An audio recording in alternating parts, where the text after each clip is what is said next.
Hey lovelies, welcome back to my channel. In a recent vlog, I asked you guys about a specific topic, and if you guys would like to hear some of my stories. And a lot of you said yes, so today I'm going to be talking about car-related stories, parking, driving, etc.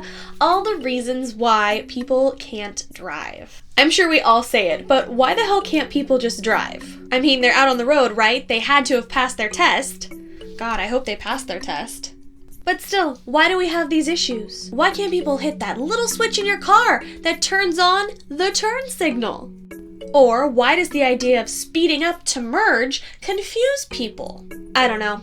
And if you're looking for the reason why people can't drive, this video probably isn't going to give you the answer. But if you want to hear some of my slightly batshit crazy car-related stories, stick around. So the first car-related story I have has to do with parking in my neighborhood.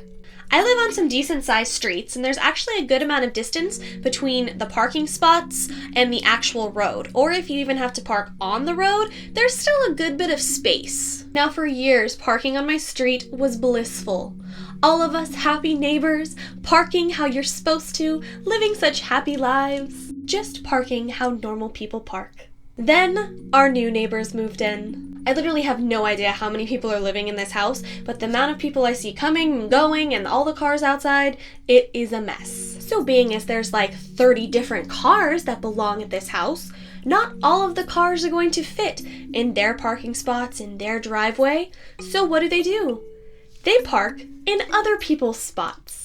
They've blocked driveways before. They've blocked the entire road before, so you literally can't see to pull out of driveways, spots, anything. You cannot see to pull out onto the road. They've taken my parking spot before, and let me just tell you, nothing pisses me off more than coming home and someone being in my parking spot. I don't want to have to deal with finding a place to park my car when you're in my parking spot. I want you to move from my parking spot. I don't want to have to stress on this. I don't want to have to come home and worry about where to put my car because you don't have a place to put yours. I hate it, and it has happened a few different times, and it is seriously one of my biggest pet peeves. I just want to come home from my day. I don't want to search out a parking spot when I already have one. The biggest annoyance is they don't even know how to park in my parking spot. So some of my parking area is a long stretch, so you essentially have to parallel park your car to park there. And it seems they do not know how to parallel park. And you know what? I get it. I avoid parallel parking at all costs. But when you have this long stretch of parking area, which doesn't belong to you in the first place, you don't park in the middle here so that no one else fits on either end. Pick an end so that more cars can fit. When you park in the middle, I can't fit my car over here or over here because you are essentially taking the entire spot because you don't know how to park. If you're going to attempt to steal my spot, at least leave me some space to park next to you. Idiots. Moving on to our next story, the other night I went for a late night Taco Bell run, and for some reason the Taco Bell I went to was hopping. The drive-through line was like out the parking lot. It was crazy. Everyone seriously wanted a burrito that night. The parking lot of this place is already kind of screwed up, so if there's any sort of line out the drive-thru, you're pretty much screwed. So anyway, I'm in line, everyone is waiting in line, moving up little by little as everyone wraps around. Then, out of nowhere, I see this lady starting to back up right into the side of my car, and part of the side of the car behind me. I really don't know what this lady's problem was, but it was fairly clear that she didn't look at all. There was a line of cars behind her, and she just flipped into reverse and started going for it. She was already in a weird placement anyway. I really don't know what she was doing. So to get her attention, we had to honk the horn to get her to stop, which I hate honking the horn. I don't like conflict. I don't want to have to honk the horn at you, but I really prefer if you don't back into the side of my car and the dude's car behind me. So she stops for a second, turns around and looks and sees that there's a line of cars behind her, and then proceeds to continue backing up. Now there is nowhere for the line of cars to go. We're in the drive-thru. There's no place to pull. There's no place to go. She's just backing up and is going to smash into the side of my car and the guy behind me. What the actual fuck? Where are you going? What are you doing? You're literally going the wrong way and about to smash into a shit ton of cars. So we had to honk again, as did the guy behind us, and maybe some other cars. I don't know. Everyone was staring at this lady like she was insane because no one knew where she was trying to go.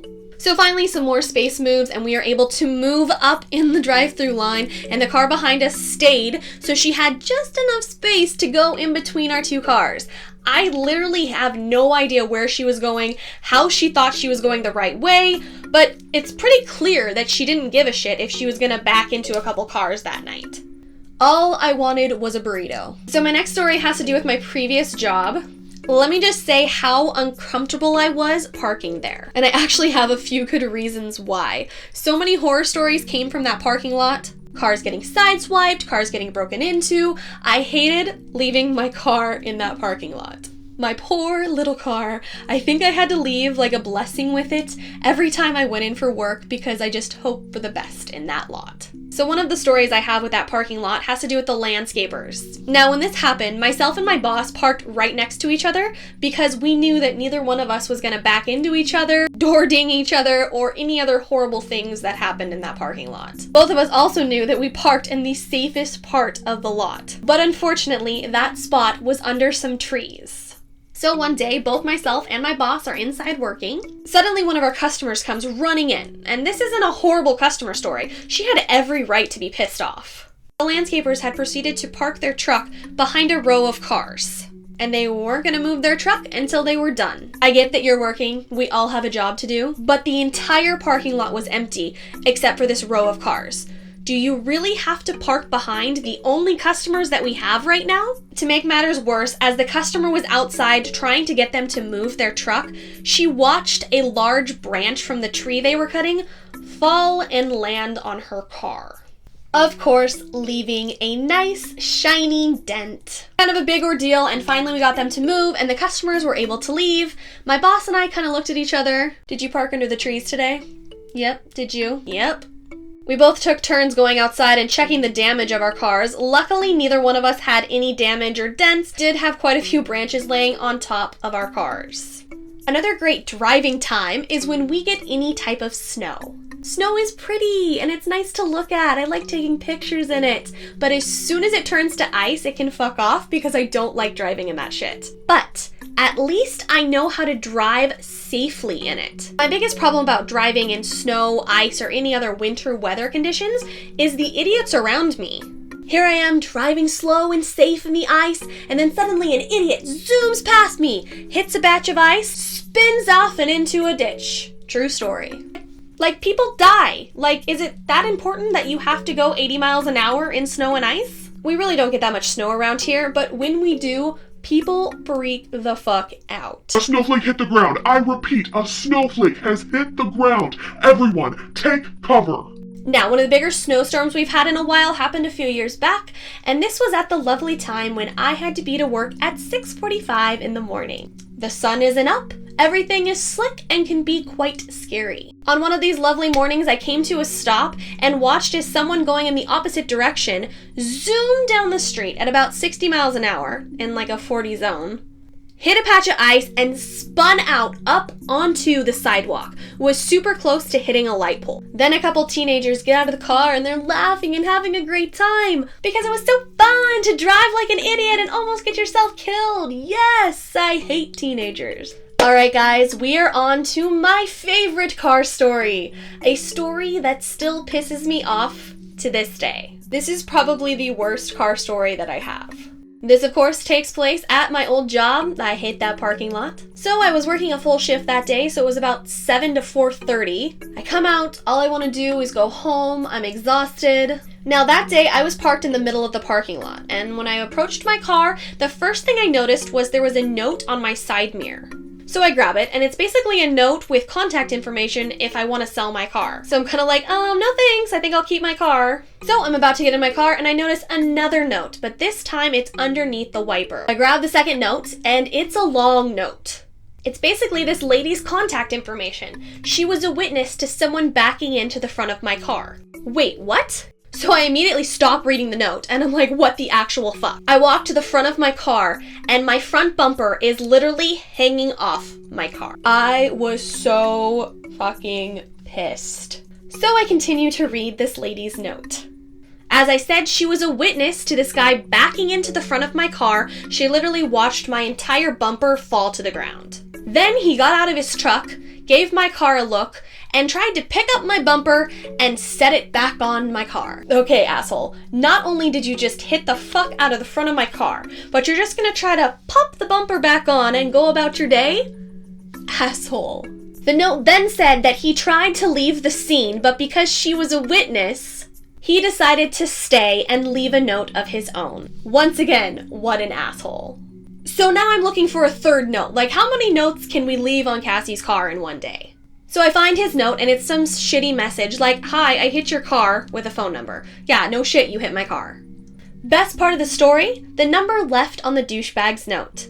I'm sorry, the number you were trying to reach has been disconnected. So after trying the number and realizing that he had left a bogus phone number, an officer came out and we were filing a report. We called the lady and she was super nice. Can I literally just say props to this lady? Because if she hadn't been a witness or left a note of her own, I seriously would have got totally screwed over in this situation. So we call her and she says yes, she saw everything happen. He backed out super fast and slammed into the front of my car. The bumper fell off my car and he got out to inspect the damage. Tried to lift the bumper back up and put it on my car. Tried to leave the scene until she let him know that she was a witness to the whole thing. Then left a bullshit note. And she had no problem being a witness to this or talking to the officer that we were working with. So, long story short, the officer was able to locate the douchebag that hit me, and he claimed, "Oh, I was upset. I must have just wrote down the wrong number." Really, dude? Are you sure you're not just trying to get out of a hit and run?